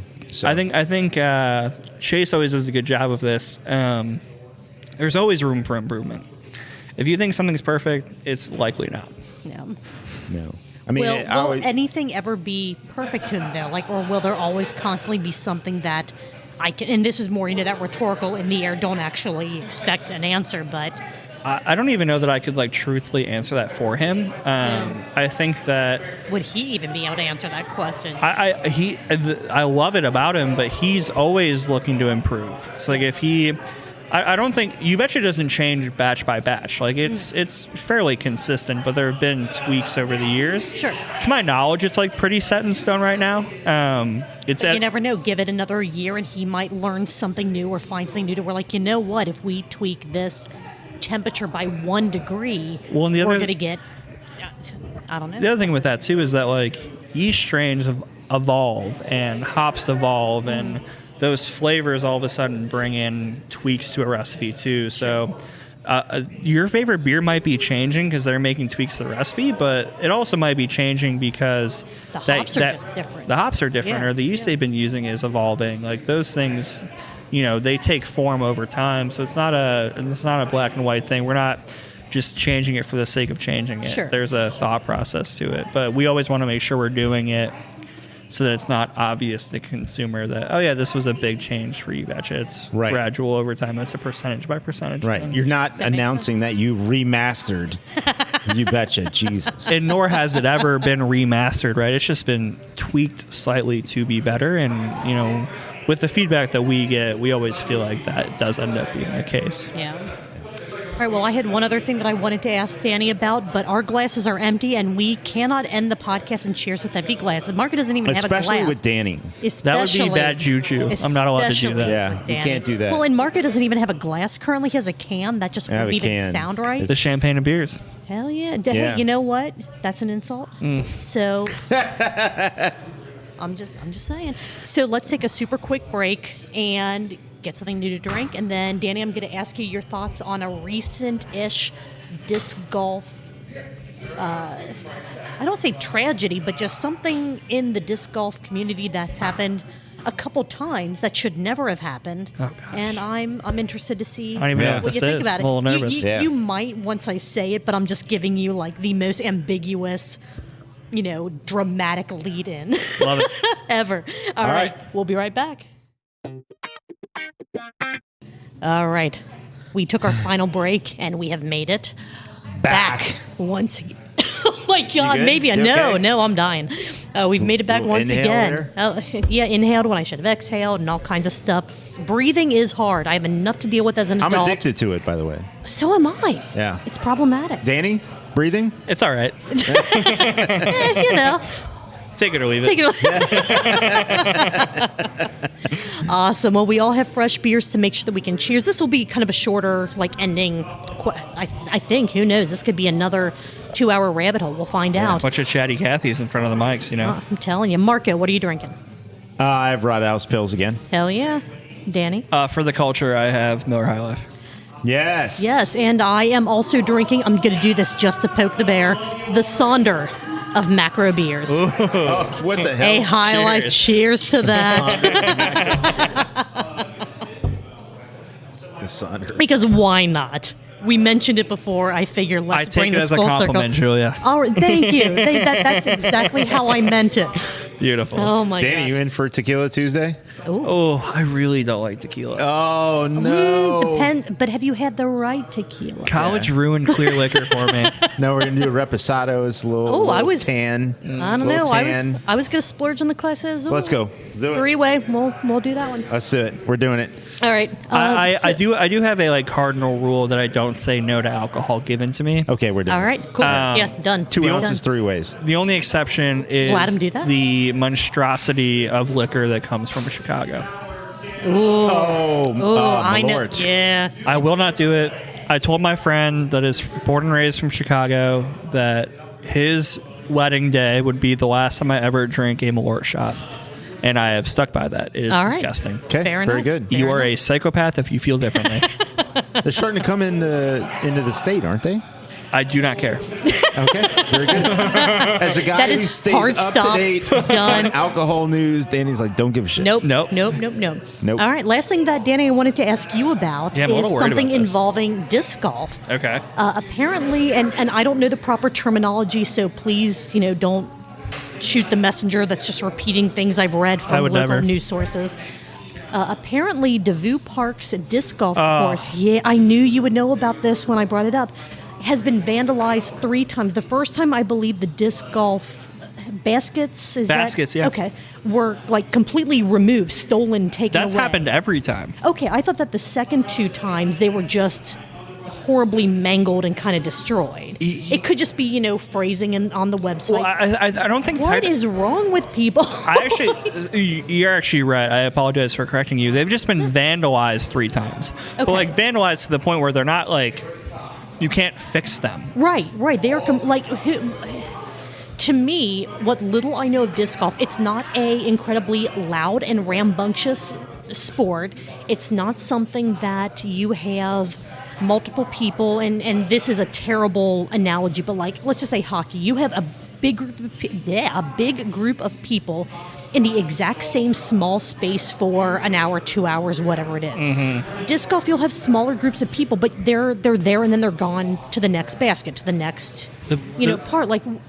The only thing I could really think of. Why do people hate on? It's still a mystery to like who's doing it. My only thought is that it's Elon Musk. It's it's a relatively like well-off community that lives there in DeVille. Yeah. And So it's Tucker Carlson. I didn't say it. It feels to me like maybe that community, despite what was talked about prior to the course being installed, was that they were excited about it, and then these actions, all of a sudden they weren't. These actions afterwards have like not really shown that. But also, I don't want to like rope in the entire community based on maybe one or two people that are vandalizing it. Have you played on that course? But I have. Has it been around long enough for anyone to play? I snuck in 2 rounds in between the vandalization. It's a beautiful course. It's very hilly. There's a lot of good elevation. It's a great course. I don't blame the disc golf community one bit. The big thing that we always why would they destroy their own stuff? I mean, again, I'm not even. outliers. That's not. Sorry, that's a good point. Okay. What I was more getting at was like the disc golf community is not going to be one that litters or doesn't take care of the property or doesn't look after what they're doing. It's a big. Whenever we do bring beer to disc golf courses, we always say that it's pack in, pack out.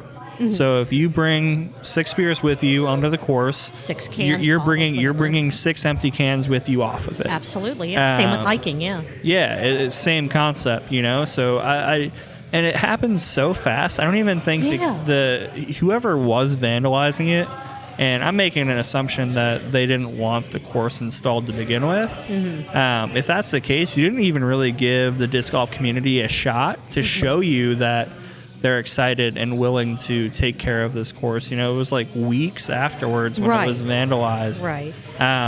They have a beautiful regular golf course there that I've played. It's great.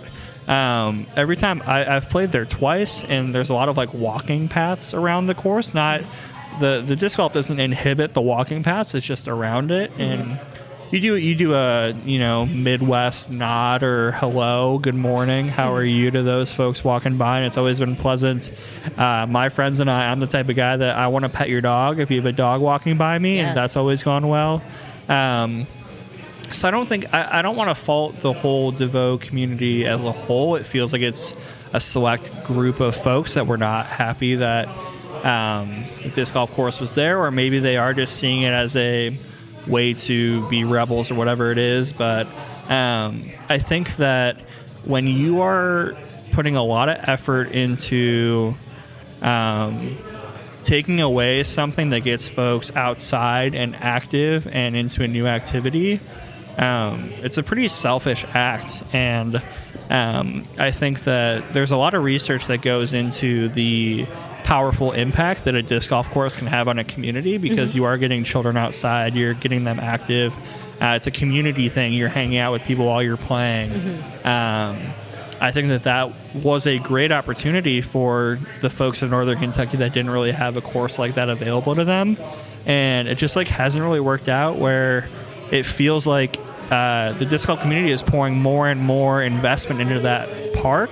And they're not able to get anything out of it, or even prove, like you said, the disc golf community is here to still be part of the DeVoe community, not to try to take anything away from what it is.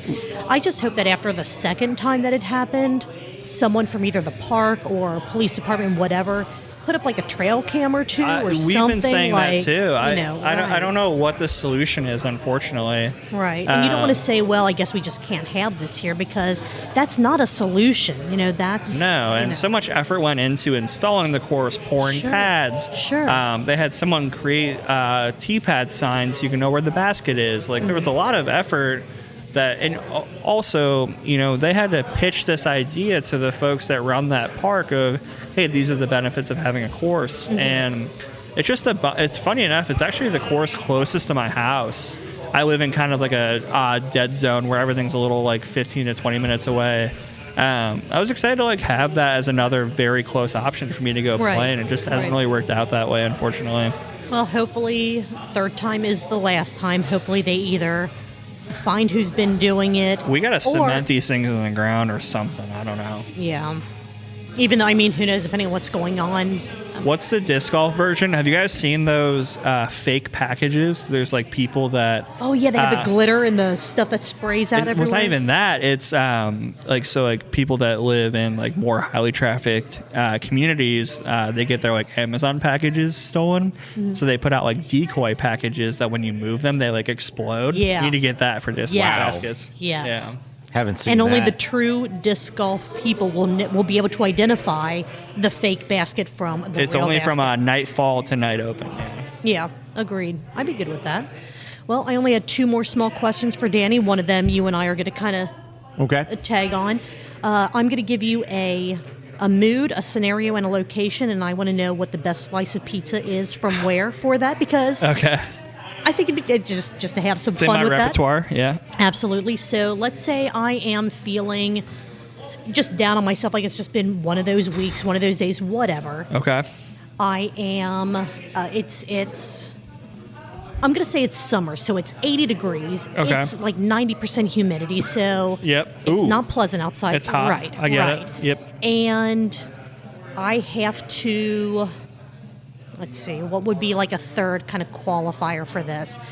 I have to be at a company picnic in 2 hours that I don't want to go to, so I'm probably not going to eat any food there. What pizza should I get to kind of prep myself for the rest of the day? So you got to eliminate the like greasy options. Mm-hmm. You want to feel light on your feet for the company outing. So you're going to eliminate places like Goodfellas and maybe Bubs. I would probably recommend St. Francis Pizza in, I believe that's Hyde Park there. It's like a traditional, maybe not New York style, maybe a little bit thicker, but like really, really high quality ingredients. It's going to be a pricey pie, but it's not going to kill you on the grease or the, the heavy dough. It's a well-crafted pizza. I think you'd be good there. All right. Any recommended toppings, or just I'm a go sim- here and just kind of stay away from? I'm a simple guy. I actually normally just order like pepperoni. Okay. But I do appreciate when when a place has like a specialty pie that's intriguing to me. When I worked at Bubs in Lookout, I was a big fan of the chicken bacon ranch pizza. Oh, that sounds awesome. Yeah. Have you ever had the 1 pound slice from Rockefeller's there in Evendale? Or is that No. still Reading? Holy crap! It's I have been to Rockefeller's before. They have Yeah. the Bronx Bomber, right? maybe that's what It's like a it's been years and years. It's like and a years. calzone, but in the shape of a pizza. That might be it. All I know is it was touted as like a 1 pound slice. Like Good they God. put so much It- meat and stuff on It this didn't feel that like it was that heavy. We might be Okay. talking about different things, but It could be. It could. I have been to Rockefeller's though. Okay. It's right over by where I used to work. I used to work in Sharonville prior to Nice. Sonder. Okay. Nice. Yeah. Awesome. All right. Well, that was my pizza question. Marker, are we gonna Yeah. do this at the same time? All right. right, Last, so, last question. I know Danny's so scared. Yeah. Ready? 1, 2, 3. What are you listening to? That's a great question. I always love that part of Sonder's story. So just kind of wondering what you're listening to on repeat currently. I am seeing my all-time favorite band live for probably the last time ever this summer. So I've been listening to a lot of Yellow Card. Awesome. Well, I mean, not awesome that, might be the last time, but I absolutely It love is that. awesome because I thought I saw them for the last time in 2015. So the fact that I am seeing them again is So good did stuff. so cool. many Elton John fans like 5 years ago. Hey, Yeah. if Yellow Hey. Card keeps surprising me every 5 to 10 years with You're good with that? with another tour, I will be there. You'll see Oh, me. that's so awesome. So- I'm so excited for you for that. Yeah, we'll see. That's great. Well, thank you so incredibly This much was for fun. being Thank you here. for having This was me. an absolute blast. Anytime you're free on a Tuesday evening or you just get bored after work, you know where to find us. Hey, I will Yeah. take you up on that. Yeah, absolutely. You might see me here reading. You see everything. Please do. Sure, absolutely. 100%. You can even sit at the end of the table and we'll say, do you want a mic or headphones? And you'll be like, nah. And we'll be like, all right, cool. Sweet. We'll refill your beer when you need it. Thank you for having me. With Yeah. that being said, thank you to everybody for listening to this episode.